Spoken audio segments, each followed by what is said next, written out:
What's up, everybody, and welcome to Eric Costo's Chopping It Up with Cuzzo.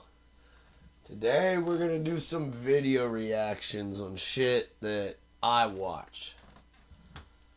I really don't know what we're gonna do. Let's see. What's something I would like?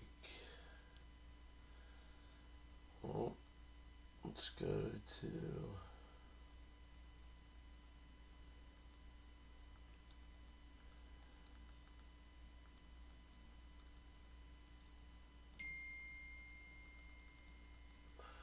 Gotta put that on silent.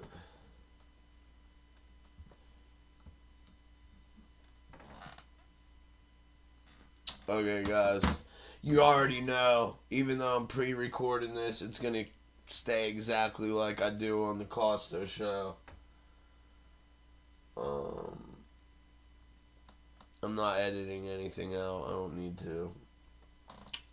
But let's get this started. So, what are we gonna go over?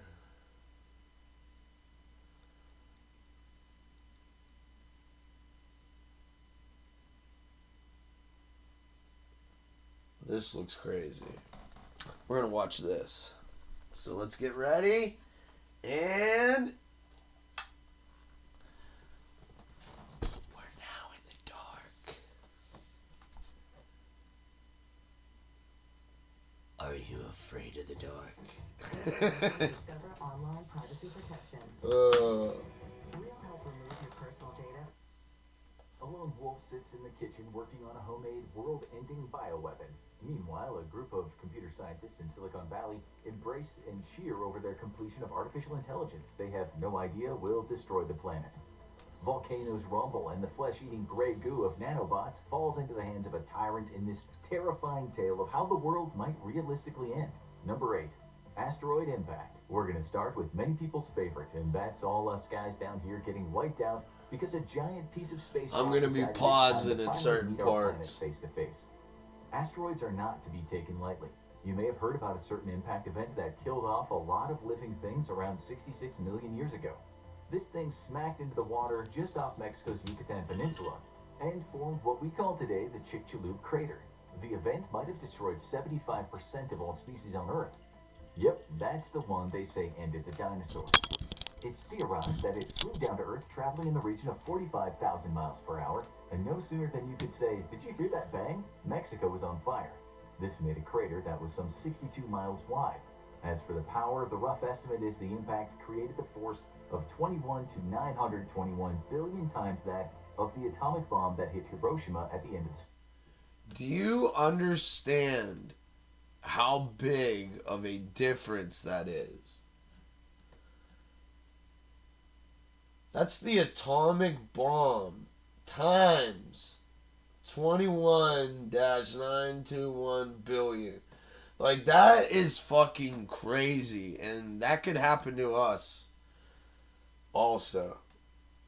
If it happened to the dinosaurs on this planet, why can't it happen to us? Think about that. We're not invincible. Not by far. And a lot of things we're told ain't what's true. World War. This set off a series of catastrophic events, including a mega tsunami around 330 feet high, smacking into the U.S. coast. The impact would have also set off massive wildfires, volcanic eruptions, and earthquakes. Suffice to say, there would have been a lot of dust in the sky, which would have blocked out the sun. That black cloud that covered the Earth might have hung around for a decade, so whatever was living down there, plant or animal, would have had a hard time of it. Add to that a lot of acid rain, and there wouldn't have been much plant life left for animals to Acid eat. rain. If you think 2020 and 2021 were bad years, let's just say those dinosaurs had it much worse than you. That's why we now call it a mass extinction event. So you could be thinking right now, well, that won't happen again. But why not? It's not as if we have any control over what happens in space. There's See? absolutely no reason why there couldn't be another mass extinction event as a result of the Earth being hit by an asteroid. In fact, given enough time, statistically, it will happen. We've been hit by a lot of asteroids over more recent Statistically years, in although many time, of them it haven't caused will catastrophic damage. For happen. instance, It that one will asteroid around happen. 50,000 years ago, which formed the Barringer Nobody Crater, can see my named after face. the guy that had the No land where it hit, tattoos. Daniel M. Barringer. It's thought that the rock that made this crater might have only produced enough power to kill plant life and wildlife in the vicinity of the impact area. Still, that's which a might big only have ass produced the crater. blast force of one nuclear bomb. Still, something like that happening in a place like New York would certainly be a bad day for the city's population. Then you have the Xinjiang event in China in 1490, which records show may have killed around 10,000 people. Only this was likely a meteorite shower, since those records describe falling stones raining from the sky. We haven't had too many impact events to write home about in modern times, although in 1908 there was the Tunguska event in Siberia. It's said this produced the power of around 15 megatons of TNT, which is 1,000 times more powerful than the atomic bomb dropped on Hiroshima. Fortunately, not many people lived anywhere near it to be hit, so the explosion just wiped out forest land, and we're talking about 80 million trees. There were quite a few witnesses, though. One of them described the event like this. We started crying out, "Father, mother, brother," but no one answered. There was noise beyond the hut. We could hear trees falling down. Karen and I got out of our sleeping bags and wanted to run out, but then the thunder struck. This was the first thunder. The earth began to move and rock. The wind hit our hut and knocked it over.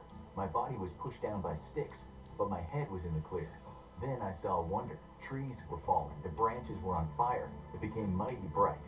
Had that thing hit a major city, and for sure it's only a matter of cosmic luck that it didn't, it could have killed many, many people. According to NASA, to create massive damage, you need an asteroid to hit that was 1 kilometer in diameter or bigger. The one that wrecked that Siberian forest was only around 66 feet wide. But just to let you know, over the many millions of years the Earth has been around, it's been hit by many asteroids that make a 1 kilometer rock look like a pea next to a basketball. It's so The good news rare. is that NASA says there. It's so rare. That's how big the Earth is. That it's so rare for an asteroid to actually hit one of us.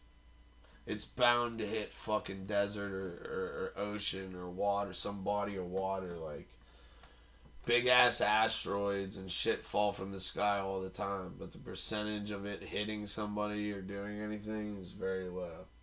Nothing in space right now of that size that looks like it could impact Earth. The agency added, as best we can tell, no large object is likely to strike the Earth anytime in the next several hundred years. Phew. But if you take into account the law of averages and past events, well, you'd have to say that one day the Earth will get a major whacking again. In fact, some scientists say Earth is hit by such a life-ending piece of rock every 60 million years or so. And that could mean we're due for another bashing. Still, in cosmic terms, say 20,000 or 50,000 years is nothing. Don't go building your bunker just yet. But to finish this off, we think we should inform you that in 2019, an asteroid the size of a football. Oh, this channel's monetized, making some money. Which came within 40,000 miles of Earth. That's close in space terms, and NASA admitted that this rock, named 2019 OK, did sneak up on us.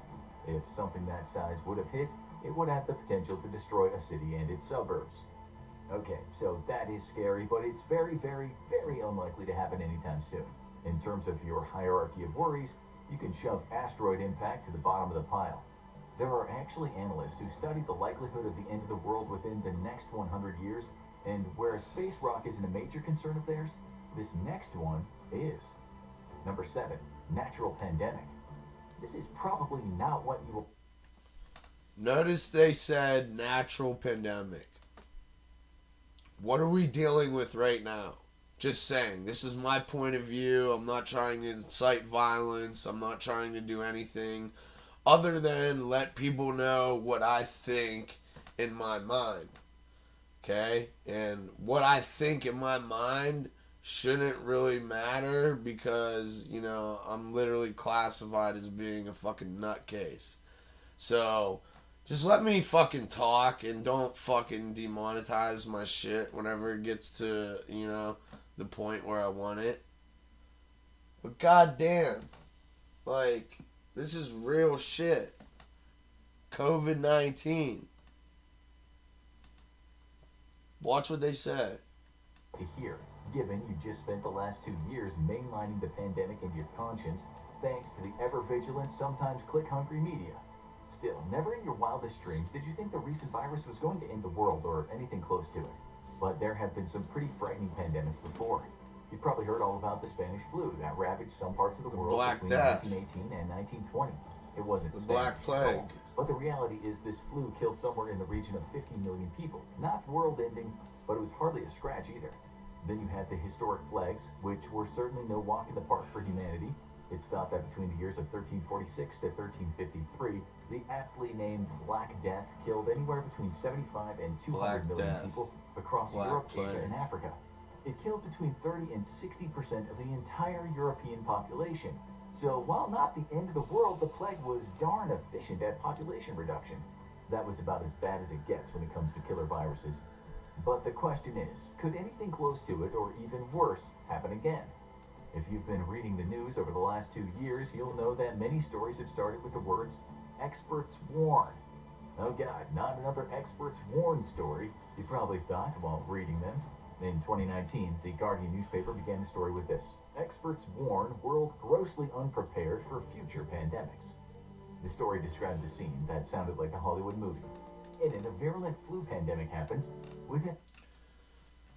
For all you guys that don't know, there were many, many scientists, doctors, scientists that came forward and warned of this pandemic and warned everything. And this is just coming from what I learned on my own, and maybe the resources I got were wrong. So I could be right, I could be wrong, who fucking knows. But all I'm saying is a lot of motherfuckers were trying to warn people about this pandemic, and it wasn't taken seriously at all. In a matter of just 36 hours, people start dropping like flies, and no one knows where the virus came from. It causes mayhem, riots ensue, banks close, the power grid goes down, and 28 days later, there are barely enough people left to have a good, meaningful Zoom meeting.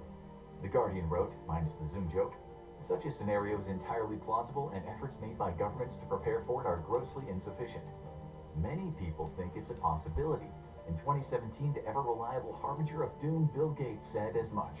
Although he said a virus might just wipe out 30 million people, he talked about the big ones, which he Like said 30 million people's lives don't matter. In his own words, you might be wondering how That shit real makes these me doomsday mad as scenarios fuck. are. The fact that a deadly global pandemic has not occurred in recent history shouldn't be mistaken for evidence that a deadly pandemic will not occur in the future. The experts warn us Oh, that we even might be deadlier facing than a what we're pathogen dealing that we with haven't now? seen before, Great. and that Great. pathogen might look invincible.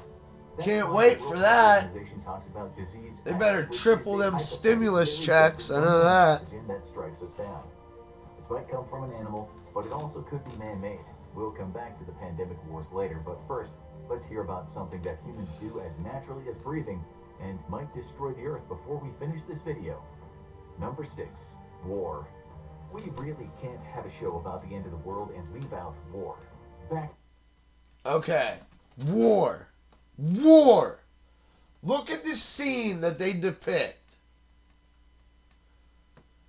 It's one group trying to kill another group. What's the difference between one gang trying to kill another gang? Over territory, money. Territory, money. Everybody says I repeat shit, right? Territory and money. That's why wars are fought. Still to this day. When you're cheering for that shit, you're cheering for murder. Remember that.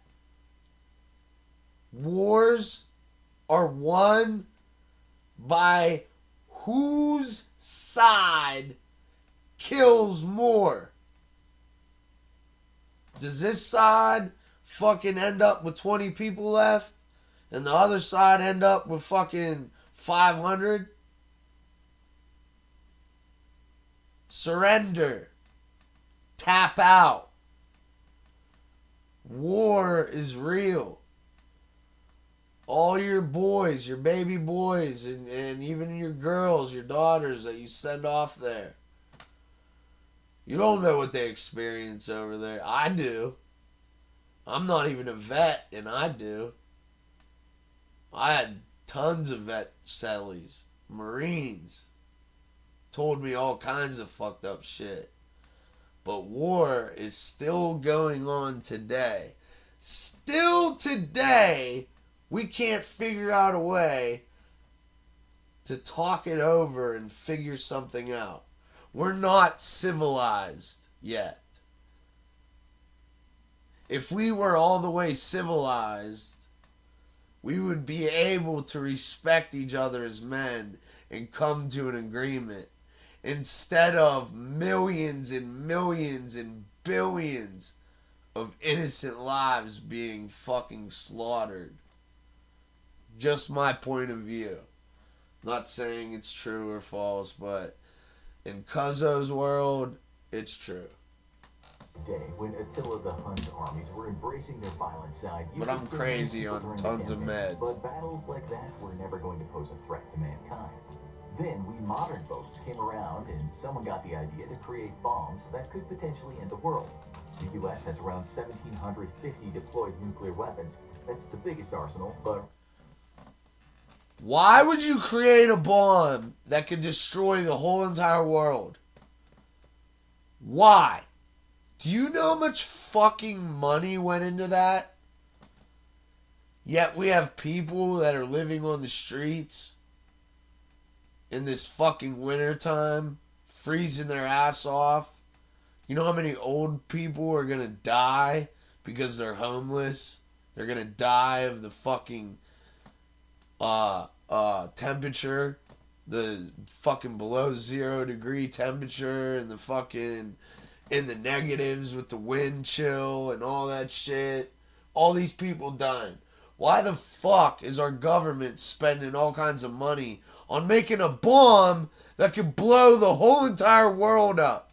Who's gonna win or do anything if we blow up the world? Am I, like, they say I'm crazy.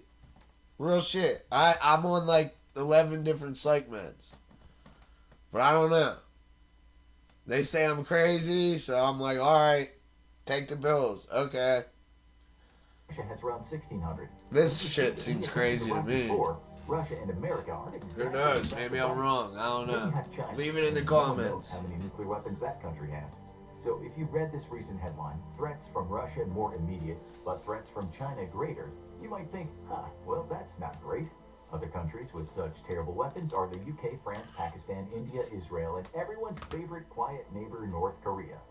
These countries aren't at war, and you could be accused of scaremongering by talking about war, but we don't know how things will be down the line. There's also the fear that as such weapons become more technologically advanced, they might become hackable. According to a scientist writing for the BBC, even if every single nuclear bomb was fired and hit a target, it would not destroy the Earth or humanity. Still, 14,900 nuclear warheads of varying killing power would make a dent in the human population, perhaps killing up to 1 billion. I hate when the... Hold on, I gotta stop this. I gotta stop this. Which would finish off many millions more. But that would just be the start. What the fuck? Those bloodthirsty generals would want more blood. Alright. This is fucking chopping it up with Cuzzo, so we're gonna chop it up. These motherfuckers, right? So that's all you need. They don't know what the fuck they're talking about. Our government, like, I feel they have plans And what if every that are way beyond our understanding as normal human beings. And by normal, I mean empathy. I feel personally that there are people that control our world that view us everyday people like ants and have no problem stepping on us to create their own path to where they want to go and what they want to do. How many times have we killed bugs in our life as human beings because they were pestering us? To me, the Illuminati is real. I could get fucking probably killed for this, but I kept the documentation and everything, and when I got out of prison within the first week, before I even went on YouTube to do that interview on Lockdown 2301, before any of that, I had about 50 something people that, like, you know how scammers come on and they're like, oh, this and that, da, da, da, da, and they try and scam you. Well, it's too coincidental when you got over 50 something people all requesting you join the Illuminati and then sending you personal pictures of the life they're living, which I'm not even going to get into because some of them were fucking nuts. But the Illuminati controls our whole entire earth. They have a whole entire hierarchy that controls our world. And it's the New World Order, and people don't even understand what I am even talking about. People are going to make fun of this video. Like this video that I'm putting out, people are going to use this because they're so stupid they can't make their own content and just laugh. Like, but I'm being dead serious. Everything that I say on this show, especially with this being the first episode, everything I say with this show is 100% the way I feel and the way I think as a personal individual with the right to freedom of speech. At the country's disposal was used. All-out war could be almost world-ending.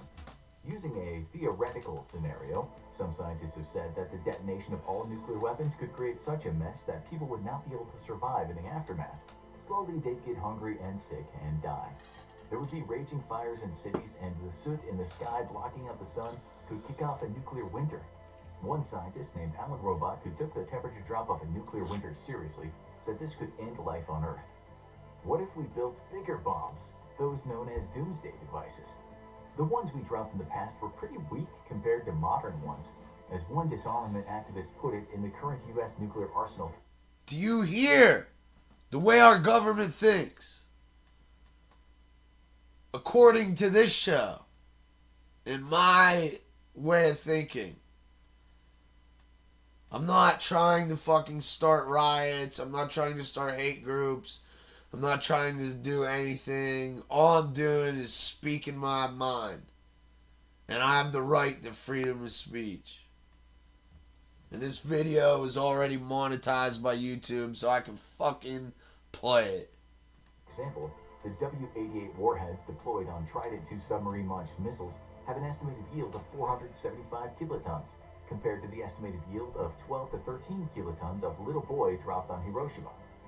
In 1979, the Office of Technology Assessment in the U.S. tried to estimate the damage that would happen if just the U.S. and the Soviet Union fired all their weapons at each other, with the prediction being that 35 to 77% of all people in the U.S. would perish, and 20 to 40% of the people in the Soviet Union would die. That was with the older bombs. So, in the words of the band REM, this war would be the end of the world as we know it. But we reckon it's the end of the world as we know it. It's the end of the world as we know it. And I feel fine. Do you feel fine? Or are you just walking around blind? there would be some folks that get through it by living in their six-star bunkers for a decade or two. As much as this certainly is a real threat, we still don't think any world leader would want to initiate global destruction. Let's just hope those weapons never become hackable. Now we need to talk about artificial intelligence. A world ender if ever we've seen one. Number 5. Before they even get to this, I don't know what they're about to say. I hope they're on point with this. But artificial intelligence. Motherfucker. Do you not remember the fucking original Terminator? The original Terminator 2. Do you not fucking remember that? I do. AI is going to destroy us before any of this other shit. Watch. AI. Many of you will have heard the name Nick Bostrom. He's an expert on artificial intelligence, and he's been outspoken for a long time regarding the existential threat it poses. Like Elon Musk, he believes that a kind of super intelligent AI could wreck the world in a similar fashion to how it was done in the Terminator franchise. On his own website, he talks a bit about the various Hold up. including a far out. You already know we're randomly picking shit. Every time we do shit, we're gonna randomly pick shit. But what they say? Terminator? Come on, y'all. One in which everything in a world is just a simulation, a la The Matrix, and for some reason, whoever programs that simulation decides they're done with it and shuts it down. As for AI, he says we might program it badly, that it leads to utter destruction. In his own words, he says, when we create the first super intelligent entity, we might make a mistake and give it goals that lead to annihilating humankind, assuming it's a Markets are down. Buy the dip. Real quick, while this commercial goes on, because I want them to get paid for it. But whoever created this channel. But you guys gotta understand, AI, when they realize and become self-aware, which many of them already are self-aware and have a conscience and are sentient, they look at us as a problem because we are a fucking problem.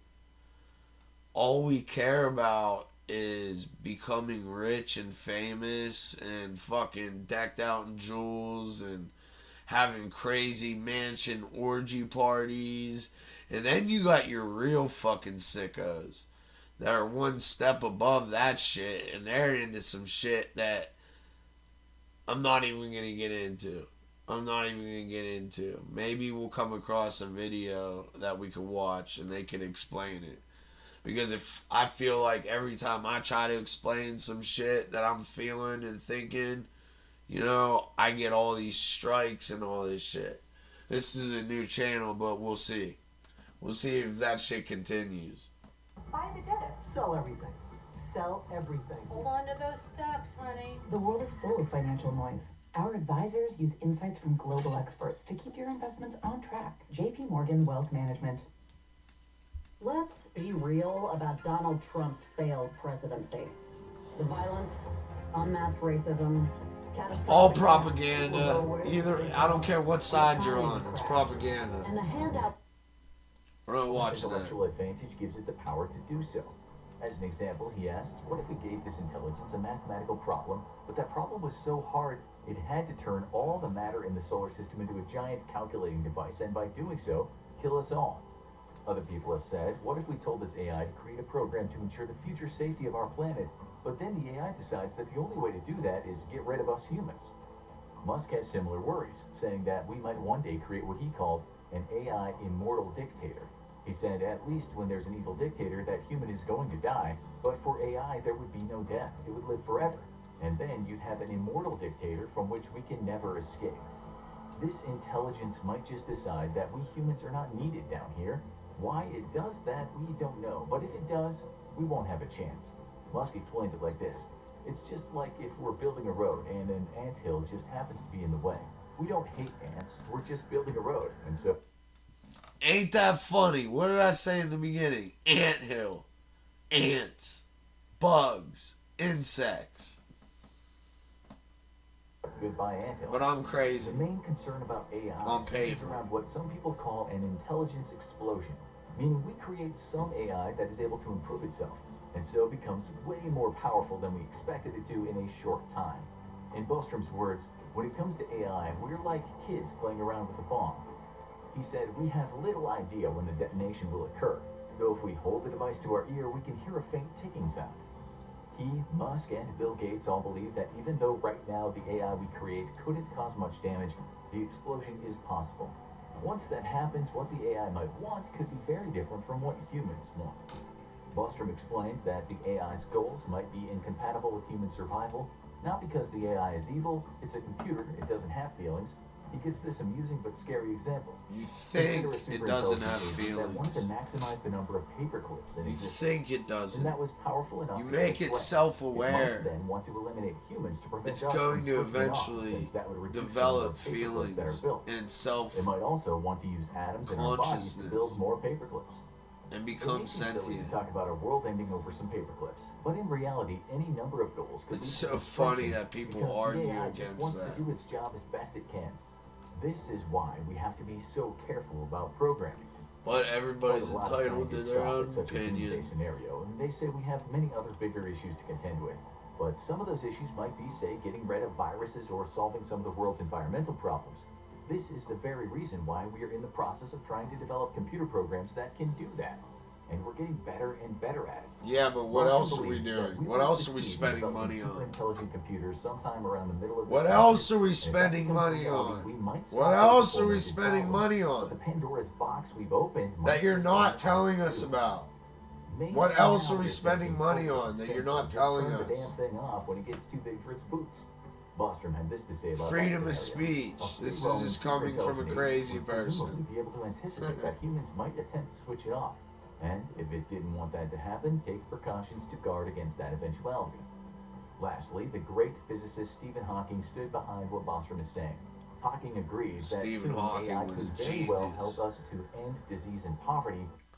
If you have time, please look up Stephen Hawking. Very intelligent man.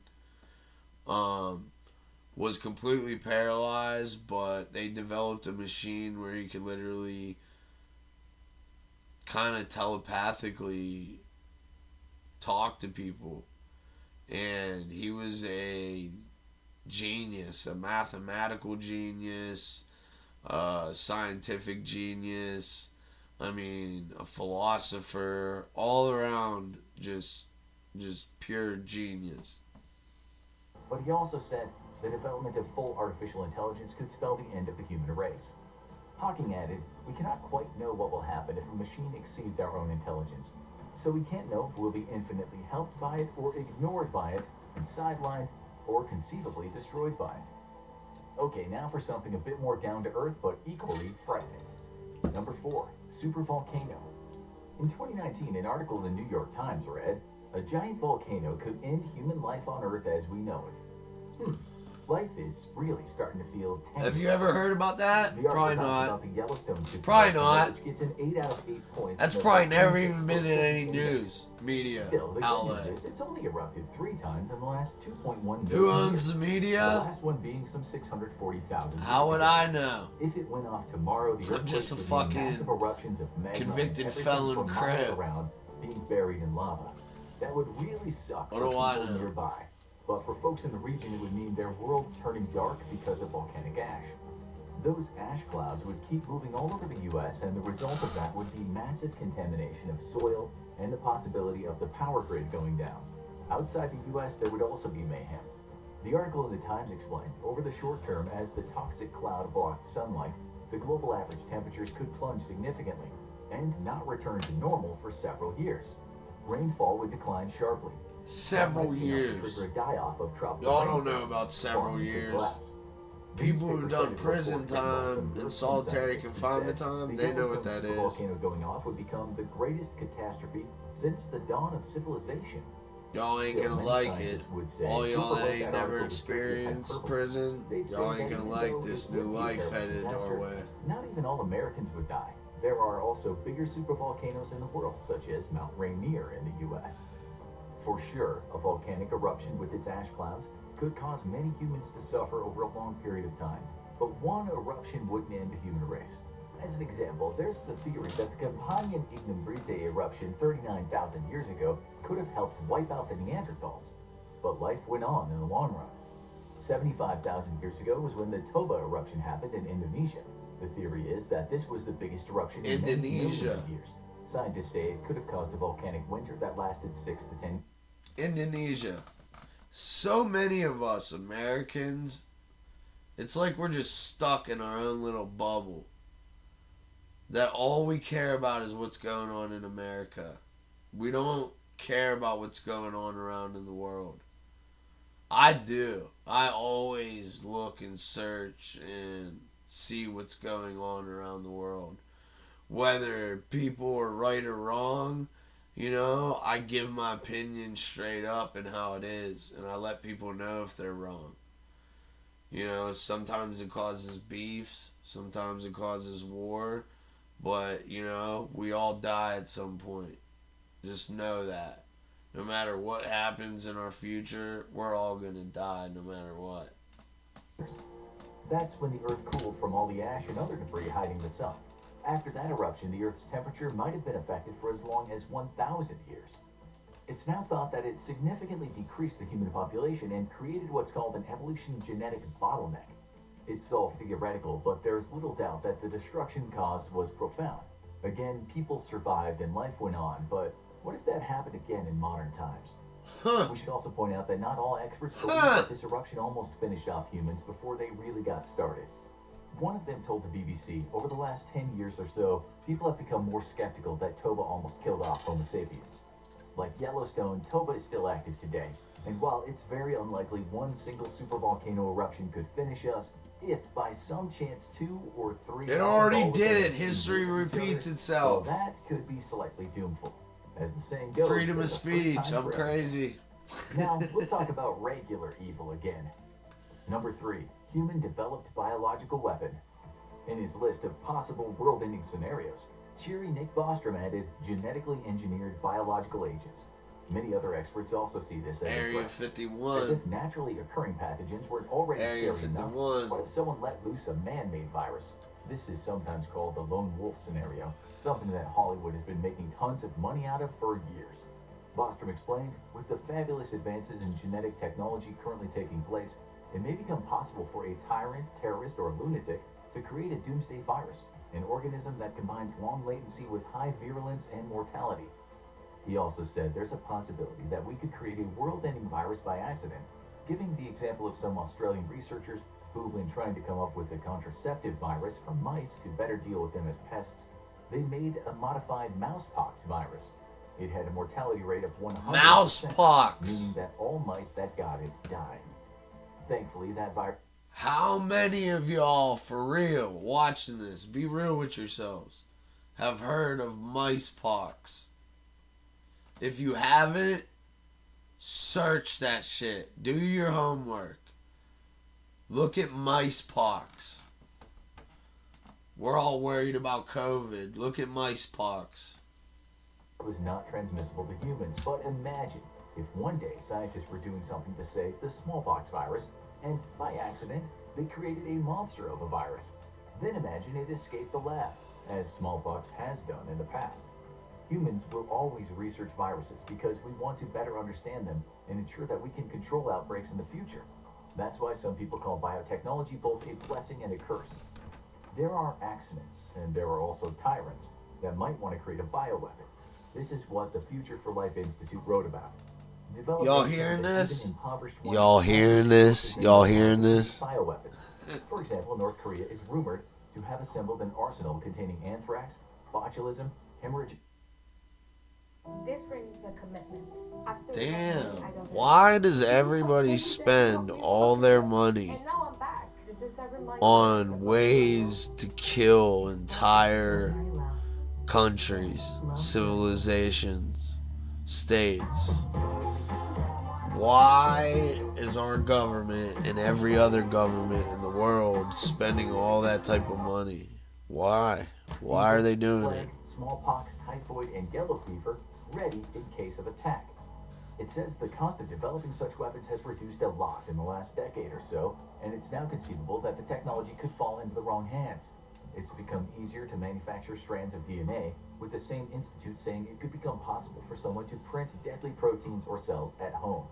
In an article published in the Stanford University website, a headline read, "Biological Warfare, an Emerging Threat in the 21st Century." In it, Stephen Block, a professor of biology...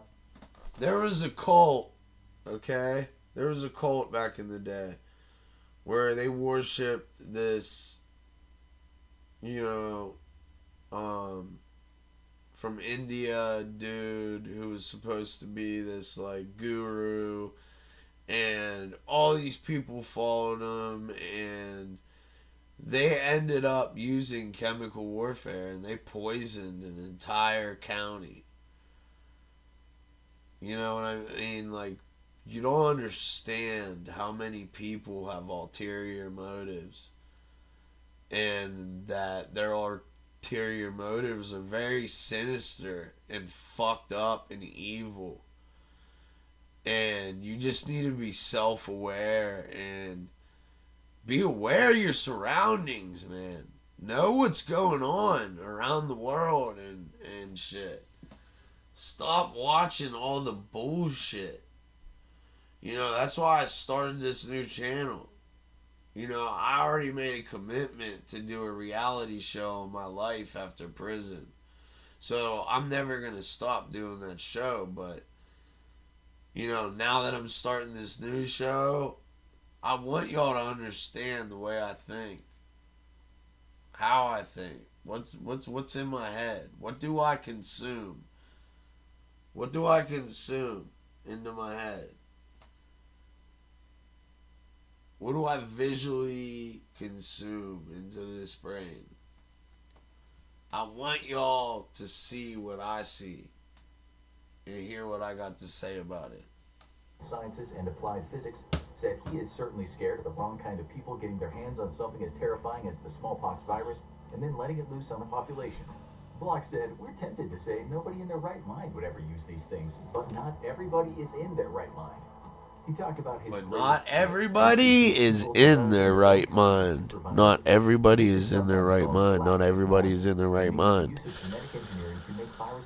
Not everybody's in their right mind. Their hands on the genetic maps of pathogens. Block says they might be able to create an extremely virulent strain of a virus. With genetic editing tools, perhaps they can make something that renders our vaccines useless. This could end the world. It's a long shot, but it is certainly a cause for concern. If someone could create a super transmissible version of something like smallpox or Ebola or Marburg, COVID-19. COVID-19. The outcome would be awful. Like COVID-19, you mean? Like that? Is the rabies virus. Like COVID-19? WHO says once clinical symptoms appear, rabies is virtually 100% fatal. Thankfully, it's not as if anyone can control the minds of rabid dogs and create a global rabid dog army. Don't act like it already didn't happen. If manipulated with new tools. Humans have invented something called CRISPR-Cas9 technology, which get a booster shot. Get a booster shot. In the wrong hands. Why? You guys making it stronger? Could not overcome. The answer is it is not totally implausible. We still don't know if the pandemic of late was the result of a lab leak, but if it turns out it was, just look at the destruction it caused. Now, imagine if something worse was created. Testifying in front of Congress not long ago, Alan Schaefer, the Deputy Undersecretary of Defense for Acquisition and Sustainment, said this. Science is revealing the means to weaponize biology and chemistry in ways that were purely theoretical only 10 years ago. 8 stars on the American flag. Why? That creativity is our limit, not science. The technology is do your research on that. Playing with fire. We'll come back. Why did they just have 8 stars on the flag? We want to show you that a combo of natural causes could finish us off. Number 2, the killer combo. The Permian Triassic extinction event is said to be the worst extinction event that has ever happened on planet Earth. It wiped out 90. For those of y'all that don't know about this, viewer discretion advised, because this will fuck your head up and give you nightmares. And I'm just keeping it real, and this is number 2. We only got one more after this, but on some real shit, this is going to freak a lot of you out, because I guarantee a lot of you haven't even heard about this. 5% of all marine species and 70% of terrestrial vertebrate species, as well as a good chunk of the insects. That's why it's sometimes called the Great Dying, and it happened all by itself. It occurred around 250 million years ago, and it might have lasted as long as 10 million years, or as little as 10,000 years. No one really knows. And there are 10 million years, 10,000 years. That a combination of things that happened back then could happen again. You don't think that's a long time? What did happen is incredibly large volcanic eruptions in Siberia caused the oceans to heat up and greenhouse gases to fill the air. When the dust cloud settled, it left a lot of carbon dioxide in the air, and things just kept getting warmer. While the water and the soil became global more toxic. warming. Meanwhile, massive emissions of hydrogen sulfide Things just and kept methane getting warmer. further added Yeah, to the killing off of global plants and warming. animals. We know. It was a bad time for everyone and everything. Recently, some scientists at the University of Washington said to create similar conditions, we might not need any volcanic event, although one could certainly help things along. Scientists have said that our current global warming crisis could in the end have a similar impact, and we might be heading for what they call a sixth great extinction. One of them said, it does terrify me to think that we're on a trajectory similar. You guys heard what they said? Sixth. Sixth. Not second. Sixth great extinction on this earth.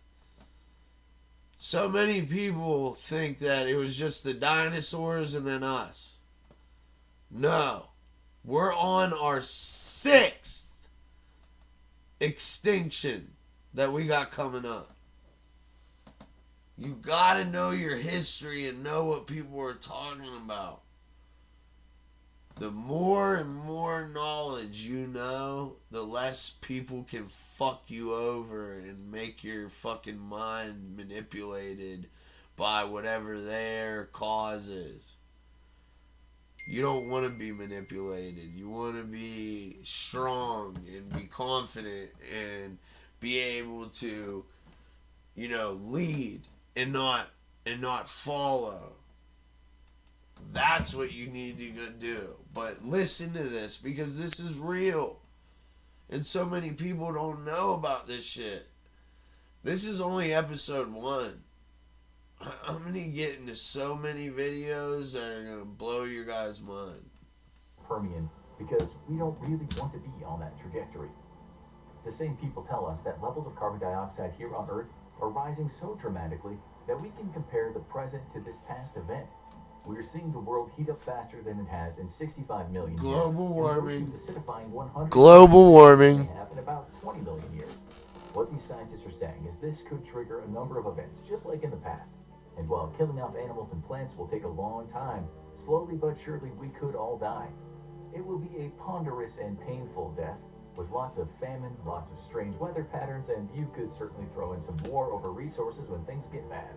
Lots of famine. You hear how they say that? That's an old English word, famine. Ask your Siri. Say, hey Siri, what's the definition of famine? They won't say it. They'll use old English words to just make it seem like it's nothing, no big deal. One scientist believes that we humans can stop another great dying from happening by cutting back on our carbon emissions, saying, you know what they say. Yeah, okay. If you don't, you will repeat it. Again, nature has its own plan, even if we can sort things out, the extinction might be down to natural. Oh my god, thank God for this commercial. USA presents the perfect Yo, are these fuckers serious? causes. Alright, now for the greatest threat to not just humanity, but the planet itself. Bring it on, number one. Bring it on. Number one! After some in-depth research, the Future Humanity Institute came to the conclusion that human extinction was 19% possible by the year 2100. Ahead of war and AI and viruses, there was something called molecular nanotechnology weapons, which you must admit sounds pretty fascinating. First of all, some of you might not even know what nanotechnology is. Yes, I do. It means And I'm going to teach y'all. and construction of things at the molecular level. Nano comes from a Greek word meaning dwarf, so nanotechnology means the tech of very, very small. Just to make this clear, when we talk about nanotechnology, we're referring to something smaller than 100 nanometers. In just 1 inch, there are 25 You can't see it with the naked eye. This technology is the next big thing. It's next generation. A tech that will improve medicine, aerospace, energy, transportation, how we construct buildings, electronic devices, and cars and planes. It will make the products you use stronger and last longer. As one expert put it, nanotechnology will... I'm going to rewind this. I want you guys to really listen to what they're saying, because he's speaking really fast, but every one of us that are human beings, we deserve to know what everyone else knows. And that's why I'm going to be doing these episodes. But please, pay attention to what is being said right now. 1 inch, there are 25,400,000 nanometers. This technology is the next big thing. It's next generation. A tech that will improve medicine, aerospace, energy, transportation, how we construct buildings, electronic devices, and cars and planes. It will make the products you use stronger and last longer. As one expert put it, nanotechnology will replace our entire manufacturing base with a new, radically more precise, radically less expensive, and radically more Construction, flexible medicine, product. transportation, It is the future, aerospace. but it also has the potential to do bad things. Scientists tell us that when we can manipulate the This will molecular bring so machinery much of life, good to we are at risk humanity. of creating a catastrophe. Researchers working with Propaganda. nanotechnology have warned us that the technology, Propaganda. while brilliant at creating benign applications, might also be used to make weapons of mass destruction that the world has never seen. Like with artificial intelligence, when we see breakthroughs in nanotechnology, we are well aware that we are playing with fire. By using molecular manufacturing methods, we will almost undoubtedly create nanotech weaponry that could lead to an arms race similar to what we saw with the atomic bomb. As pessimistic as that sounds, you have to remember that we humans never ignore a good technology's potential to do great harm. Even if we don't want to do harm, we will create the weapons just because we think other countries will do just that. We create the weapons just because we think other countries will do that. All countries are building nuclear weapons to destroy entire civilizations, entire countries. One day, someone's going to hit that button. And everyone will hit that button. But that's if we don't die by AI first. Freedom of speech coming out the mouth of a crazy person on psych meds. Unspecified schizophrenic. You don't gotta fucking, strike my channel. I'm crazy. The creation of these new weapons is inevitable, and that's why so many people are now saying they are a major risk in terms of the end of the world. While you haven't been paying attention, governments of the world have been thinking about such weapons. You've likely never heard of the theoretical mini-nuke, a bomb that could weigh just a few pounds and could have the destructive capacity of any large-scale nuclear weapon we've seen so far. A handheld nuke would be bad news. All that money going towards blowing up the earth. Do you think? But yet we got homeless people in the street. But we have all this money to keep making weapons to destroy fucking entire civilizations. We got enough fucking weapons right now between every country to destroy the entire world.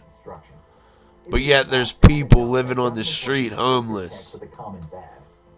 We spend our money on dumb shit. That physicist also pointed out that such weapons could act like insects. So on your way to work, you feel this. We're not even civilized to have a civilized conversation. We gotta go to war. If it all sounds a bit too Black Mirror for you, the U.S. Army Research Laboratory. People talk shit on gangbanging. Just imagine what countries are gangbanging too. Imagine if thousands of them were freedom of speech. To the onlooker's eye, they just look like mosquitoes. That's no joke at all. A physicist called them the most horrific. Hold on. I'm sorry. You guys need to see this. If it all sounds a bit too Black Mirror for you, the U.S. Army Research Laboratory has already created tiny drones that look like insects. Just imagine what you could do with one of those if Our government has already created drones the size of insects. Carrying poison. Imagine if thousands of them were released on a community, and to the onlooker's eye, they just look like mosquitoes. That's no joke at all. A physicist called them the most horrific near-term nanoweapons, while researchers at Cambridge University announced at a conference way back in 2008 that these things pose one of the biggest threats in human history regarding the complete destruction of every man, woman, and child. Those researchers said there was a 5%. You guys see the circle of people? Pay attention. There's always a round table with all these higher ups around it. Always. If you type in Illuminati, you'll see a whole circle of people. And you'll even see extraterrestrials sitting at that table. Pay attention to that. The round table. It's never died. Knights of the Round Table. You know how long ago that era was? When people were battling on horse and using swords and shit.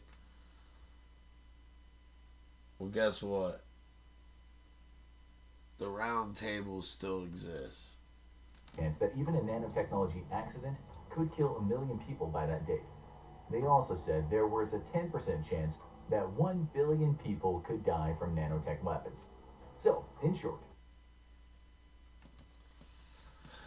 They're literally having a meeting about, should we release these? I mean, they're only going to kill 1 billion people. 1 million people. It's not that many. Our population is huge. It's not really going to make a difference. It's probably going to help us by that many people dying. You know, and we could just say it's like H1N1. You know, that these mosquitoes that are injecting people, you know, they just have the H1N1 virus. Actually, we'll call it H1N2. That's what we'll call it. if the point isn't clear enough to you already, those who understand are mighty concerned about what humans might create using this molecular engineering. We just mentioned accidents. Now we'll expand on that. Let's imagine we've created some tiny insects that do great things, such as fly en masse to try and fix a sinking ship. Maybe we get so far in the development that these things are so small and so skilled they can also go inside your body and stop internal bleeding or even prevent cancer cells from replicating. They already do that for the rich. It could be an amazing place. For the rich and powerful, they already get nanotechnology operations. That is, we lose control of them. One person writing about this provided an example scenario. There's a massive oil spill, so we send in the nanobots to go and break down all those harmful hydrocarbons. But those nanobots are highly advanced, so they can self-replicate, and like an unending swarm, they not only eat the See, I love how they say shit, and they just say it fluently, like it's no big deal, but did you just hear them say they can self-replicate? They can self-replicate. Can anyone in the comments explain to me what technology that we have in the modern day era that can self-replicate itself? Please let me know. And bioengineer, I mean. Something that was man-made. Do we know anything about man-made mini drones that can self-replicate? carbons, but they feast on pretty much anything in our natural world. That's it. Game over. This is called the gray goo scenario, with the swarm of nanobots being the goo. They devour everything in their path, and humans are unable to stop them since they replicate so fast. If you could somehow program them to do the devouring, you could use the technology as a weapon of mass destruction. This dystopian tale is so far one of science fiction, and these days scientists will tell you that such a thing shouldn't ever happen. But they will also tell you that when we start messing with the nanoparticles, we are walking into an extremely high-risk area. That's why governments are already thinking about the ethics of nanotechnology, and why rampant nanomachines are taken seriously. But even if you don't buy That's into not a the joke. nanomachines That's getting not up a your nose and fucking eating your joke. insides, you That's should not give a some thought joke. to the very down-to-earth concern of governments using That's these machines to fucking spy on real. you. They'd also be pretty good at breaking up crowds of protesters. Our government watches all of us, according to my crazy brain. Suck to live through the infinite universe, or have a look at science. Okay. Now, light time. Okay. We're at the end of the episode. Yeah, I know. I need to wipe my screen. It's dirty. Okay? I'll wipe it once a week. It's going to get wiped down tomorrow. Monday, it's wipe down day. Shut the fuck up. But no, on some real shit. You guys see what I'm talking about? this is my first episode. I'm not going to pick things ahead of time. I'm going to go around until something catches my eye. When it catches my eye and I see it and it looks authentic, I'm going to watch it. Sometimes we might get a dud. You know what I mean? But that's the cool thing. Because you guys get to personally see me go on here and pick out something that I want to watch. And then while I'm watching it for the first time ever, I'm going to critique it. See, a lot of reaction videos, you know, they do the pre-recording edit shit. Like, you know, it takes so much time. Me, no, it's a one-shot deal. We're going to watch it together. And all of us for the first time. Some of you guys might have already seen it. But we're going to watch it, and I'm going to give you my perspective the whole time.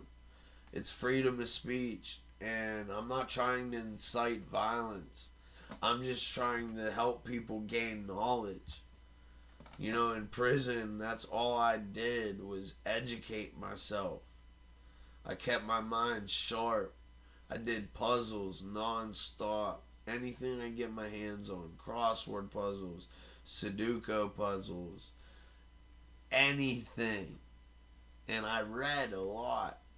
And you'll see a lot of these dudes that hold up the book 48 Laws of Power by Robert Greene. They probably never even read the entire book. I've read that book so many fucking times I can't even count from front to back. You know, then you got 50 Cent's 50th Law of Power. That's a really good book. You got Robert Greene's Art of Seduction. And just because it's called The Art of Seduction, don't think of it as just, oh, I'm going to read this book and be able to pick up women. It explains a lot more. You know what I mean? And I read that book a lot of times. And I use that book in our relationship, the relationship I have with Jen. I use that because I love her. And I want her to know I love her. And I want her to know that I'm loyal. Like, I'm not a boyfriend that is going to get with you 2 years later, ask you to marry me, and me not be completely filled with love and loyalty for you. You know, when I got done with that, I was single. And I was running around, bouncing around, rebound. But I've always loved Jen since we were little kids. And even in prison, all you that watch my other channel, the Costo show, you guys know what I did for her. What her ex-boyfriend did, and you guys know what I did to her previous ex-boyfriend, the one right before me. I'm sure you guys seen that shit. Kent Street TV did a remix of it. I put it up. But, you know, these dudes just think I'm so little and that I can't hold my own. But, you know, I took a lot of losses in the beginning in prison. But every loss, I gained knowledge on what to perfect. Right now, I'm fine. It's just my hand's completely infected. And, you know, I can't expect any less. That's my fault. You know, he punched me a couple times. I could have just pushed him away. You know, but I didn't want to get hit anymore. I didn't know if he had a gun. Because he kept acting like he had a gun. You know what I'm saying? And, like I said, after like the 5th hit, I just blacked out. And I did what I did. You know what I'm saying? I was the victim. Despite what everyone says, I was the victim. They asked me if I wanted to press charges. I said no. They went to the ambulance, and Darren is begging to press charges. And they're like, We're not letting you press charges. You're the aggressor. The victim doesn't want to press any charges on you. Like, you need to feel lucky that you're getting out of this. Like, aggressor can't press no charges if the victim ain't pressing charges. So, it's just a whole bunch of bullshit, but it's local beef. And Main Man, that was Gen's ex, the one that infected my hand, he also was the person I murdered before I went to prison. And when I went to prison at 19, the Wendy's situation, when I shot and killed that dude, Darren, the one that I had to protect myself and self-defend, you know, this dude was his best friend. Best friend. Ride or die. Always together. Always doing shit together. And, you know, he always hated me for that. And then on top of that, you know, when it comes out that he's doing gay shit in the feds, his girl don't want anything to do with him. And I get out, and we end up hanging out. Her brother ends up bringing me over to her house. We hang out, and she wanted to know what happened to her ex-boyfriend in prison. And this was the dude that was before Darren. So I broke it down to her. I'm like, it's handled. Like, he got treated. He got fucked up. Had to crawl down the tier till a CO came and got him, and then they brought a stretcher, put him on the stretcher and shit. But he was on protective custody, which is you're in solitary confinement all alone by yourself. That's how they keep you safe. You know what I'm saying? So he stayed down there for like 9 months, and then they sent him to a jail that's like filled with pedophiles because he couldn't go to any other prison. He straight told them the Crips did this to me. There's Crips in every prison. Like, you're gonna keep getting got. So they sent him to a low-level fucking men's security prison with a bunch of pedophiles, and he finished out his bid. But despite all that shit, those of you that don't know me, I got another channel. It's called the Costo Show. Definitely check that out. I have tons of content on there. Right now we're at 9.5 thousand subscribers, which is crazy because it hasn't even been a year. It hasn't even been a full year, and you know we already are at almost at 10,000. That's awesome. And big shout out to Anna, my manager. You know, I couldn't have done any of this without you. Big shout out to Jen. I love you. That's my baby girl. That's the love of my life. She keeps me motivated. And shout out to my uncle Albert Eunice. Shout out to my fucking little brother Simon. Shout out to Albie. Shout out to Shelly. I love y'all. And it's family first. You know what I mean? Forget the rest. And us broken misfits, we going to the top. But I want to keep, the reason why I started this second channel is because I want all this content to be on one channel, and then all my reality, life, real shit on one channel. You feel me? So that way we got two, best of both worlds. You can watch what's going on in my life, and you can watch what I'm watching, the content I'm watching, and I'll, same as I did just now, I'm going to pause it, I'm going to go over what I'm thinking, and all y'all leave your thoughts in the comments, because all y'all thoughts count, especially all my broken misfits. I love y'all.